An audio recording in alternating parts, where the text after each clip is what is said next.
Coming up on 3 p.m. here on the East right now, and what you're seeing is something we have never seen before in the United States of America. The Capitol under siege on the day that a joint session of Congress was called to count the electoral votes for the election that Joe Biden won. Protesters incited by President Trump broke through the Capitol in the last hour.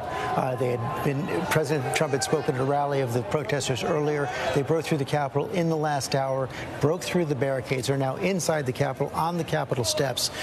One report of shots fired off the House floor. No reports of any injuries yet that we know of, but we know there was an armed standoff, and you see those crowds there on the steps of the Capitol right now in Washington, D.C. in these final 14 days of the presidency of Donald Trump. I'm here with Tom Llamas here in the studio. As I see that crowd there, Tom, I think back to that day in June of 2015 when Donald Trump came down his own escalator among a crowd, announced he was running for president more than 5 years ago. In these final 14 days of his presidency, crowds on the Capitol steps incited by President Trump over an election he lost.